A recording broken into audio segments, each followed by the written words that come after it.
Hey everybody, it's Kevin, the Canadian Hillbilly. On this one, I'm going to be working on my little Chevy S10.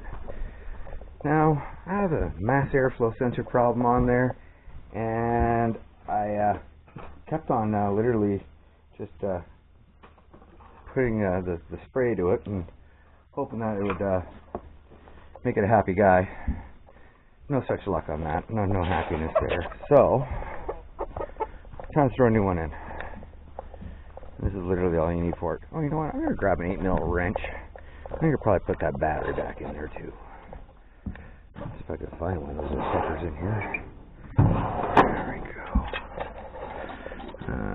12. Wait, is that it there? 8. I'll beat it. Just meant to be, I guess.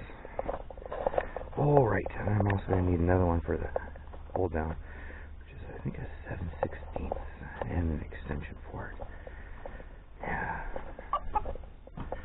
Something that's kind of nice about having a vehicle for a bit of time is you get pretty familiar with what exactly you need to do repairs on it.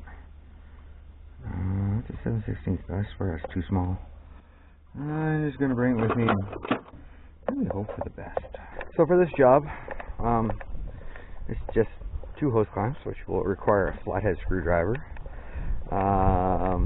Oh yes, and you're also going to need the flathead screwdriver for taking off the plug-in little connection, the electrical thing for the sensor itself.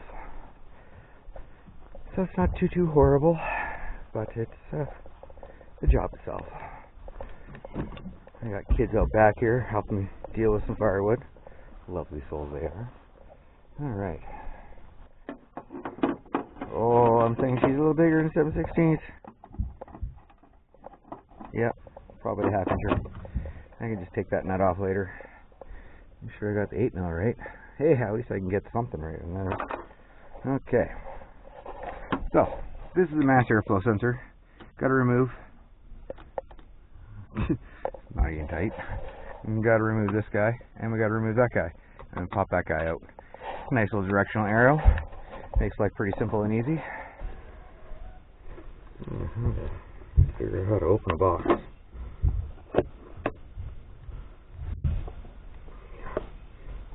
Could have put a little bit more tape on there, I'm sure. Not. Jeepers creepers. Alrighty. Hey Maggie. Always be gentle with these things because, you know, you gotta be.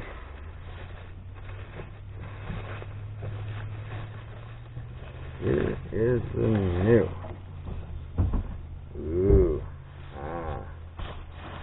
So I'm gonna find a nice little safe spot and place that down. Hopefully that's a good spot for the old camera. Undo the first screw. I really hope that's a good spot for the camera, because if not, my angle is going to look horrible. Nobody will be able to see me undo the screw. Alright, that's pretty loose. It's got a little tab on the front. You got to get your screwdriver underneath there because it's got a little lock. A little back and forth wiggle. Pop it off nice and clean. Alright. This little guy. And here's a screwdriver. Kind of work it loose a bit. This guy here is going to be snug on there. Sometimes it's easy just to pop off the air filter box, which might be happening in this job. I'm going to try to dodge it though the best I can.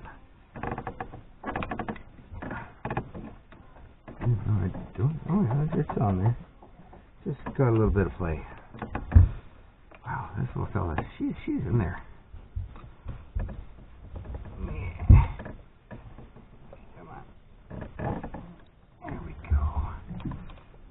Screwdriver around, pop that off.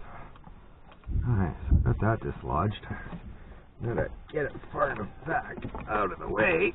You know what? Yeah, I'm just gonna pop off this.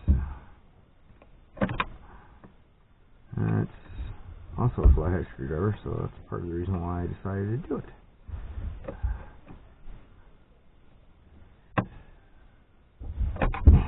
Although it's a much larger size flathead screwdriver.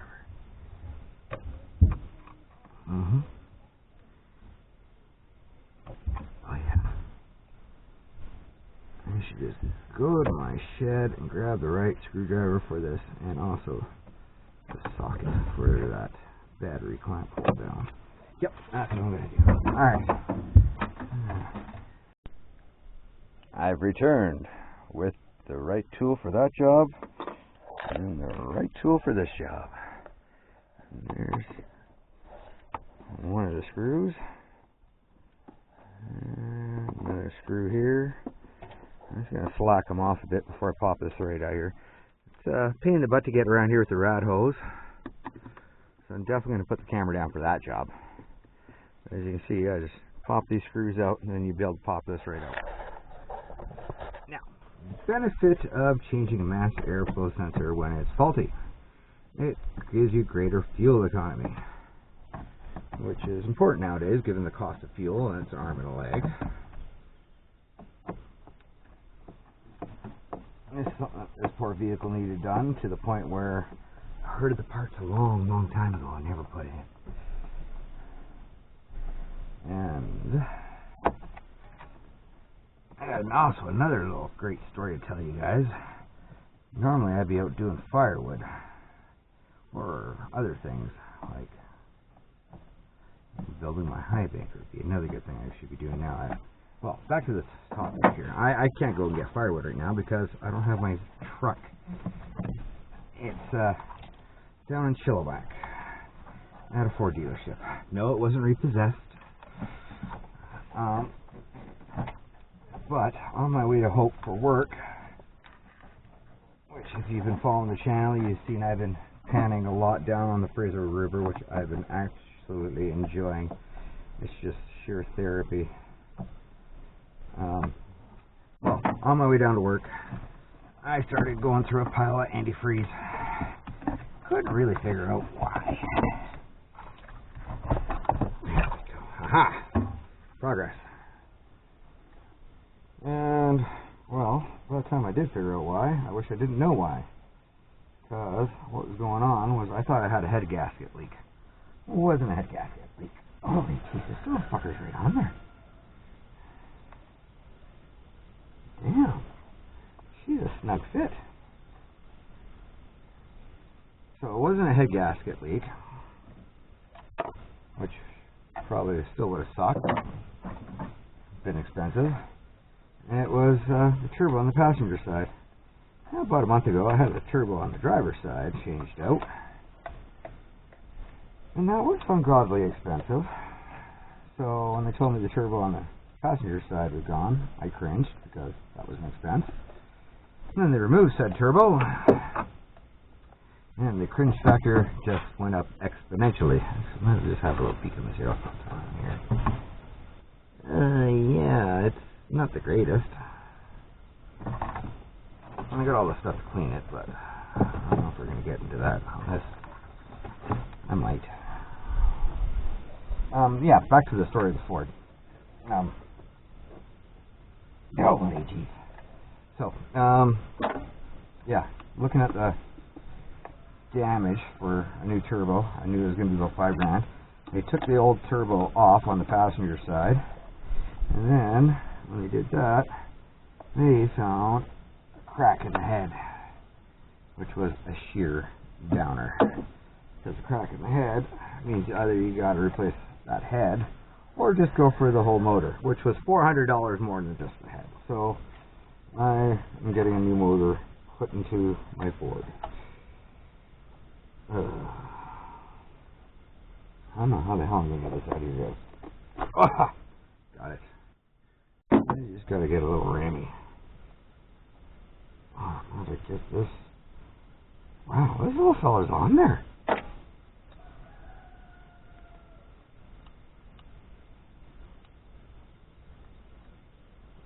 Sometimes you can just kind of work it around and weasel it out. I think I'm making headway here. I've never had to move so long. It's kind of like glued on there. There we go. Alright, so remember which way this went because it was in there this way. Kind of important for putting your new one on. Okay. New one to here. Another important thing is these little things like this, take it off. It'll probably help your engine do its thing. And then there's these little spots here. I don't know if you see where the little groove is. That goes into there. Seats in nice. Get this back into here. Let's get back in there the right way. Oh boy. Now I've gone and done it. Come on up to there. There you go. Yes, stubborn bugger. There we go. That's looking about right. That's pressed on nice. I'm not going to do any of these clamps up. Not just yet. I'm going to open up this. Carefully place that into there. Now we're down to the magical shoving this back together. A little wrangling. Sometimes a few swear words. That goes in pretty good.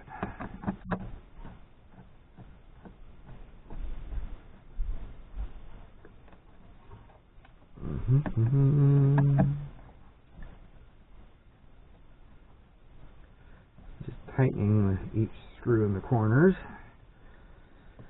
So yeah, that motor and the new Ford. Gosh, I miss my old Ford. Never experienced anything with troubles like this. Yeah, it's going to be just shy of $19,000. The turbo I put in there, about a month ago, that was another $5,000 bill.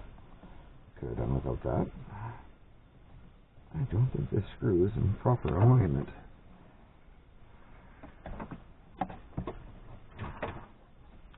I'm going to have to back this one off a bit and start that one first.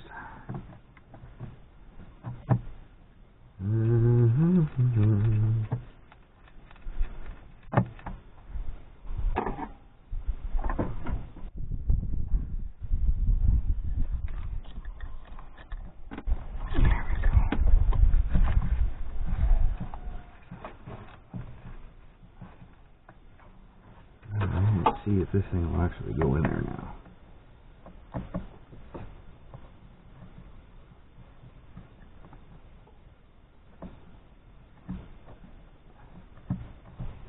There we go. I think I got it. I think I do.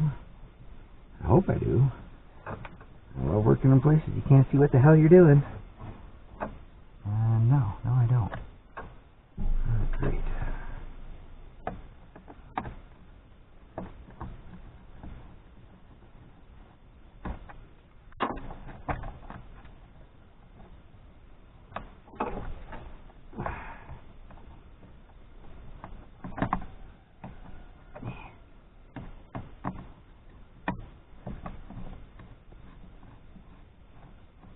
Aha!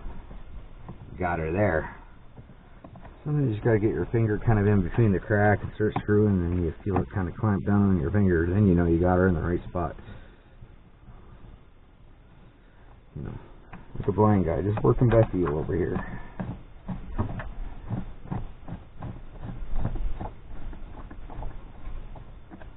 Alright. Snugging up the last screw.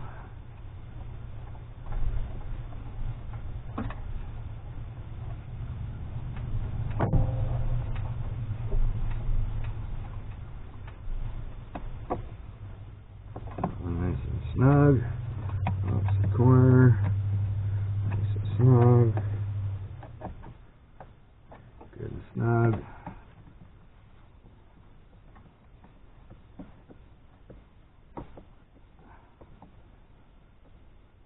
Good and snug. Plug in the electronics. Clips it in. Now back to the hose clamps.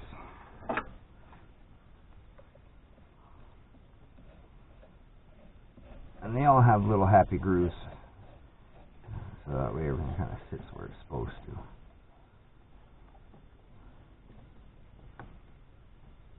That's nice and snug.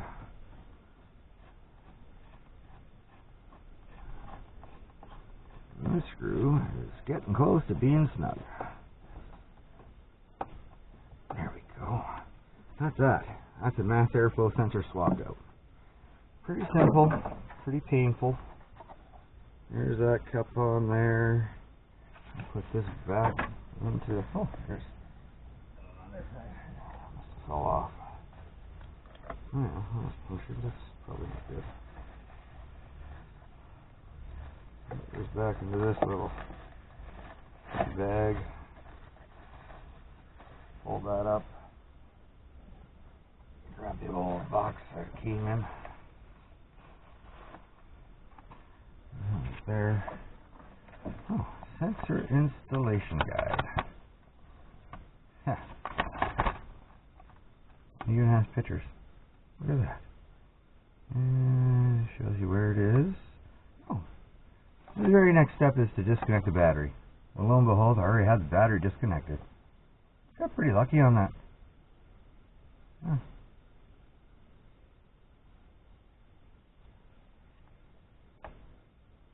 Okay.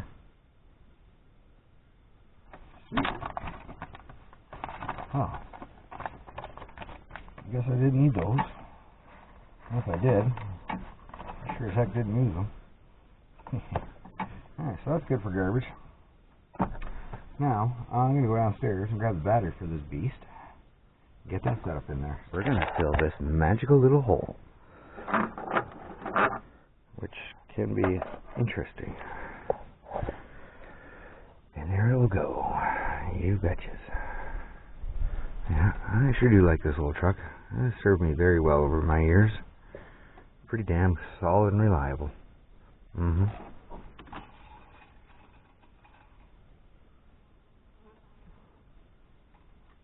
Still got oil.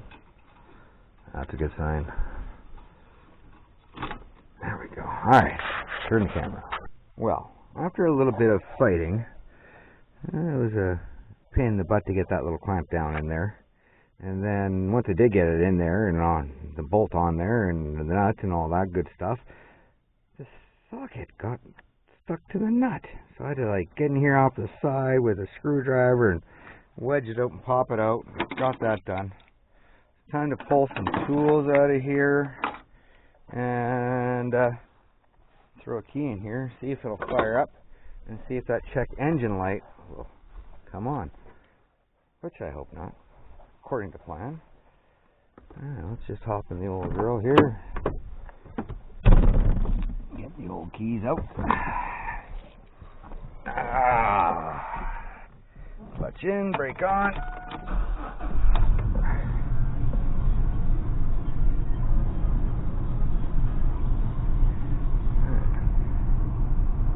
No check engine light.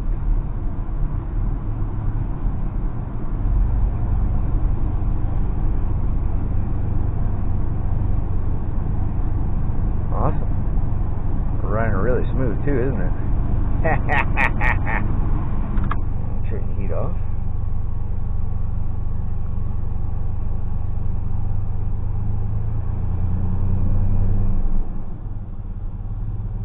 Perfect. As long as I don't have that check engine light, it's been there forever. Quarter tank of gas, got good volts, oil pressure. That's awesome. Oh, that was a good fix. There you go, ladies and gentlemen. So, you have that problem yourself. It's a pretty easy fix. Try the, spraying it down with the mass airflow cleaner sensor stuff. Don't use brake cleaner. It's a very specific product that you got to spray on that. And if that doesn't get it, you're gonna have to replace the little feller. And hopefully that helps everybody out. Like I said, this is an 03 Chevy S10. It's a 4.6 liter, I believe, or 4.3. Yeah, 4.3. And thanks for watching. And I appreciate it. If you find this stuff useful, helpful,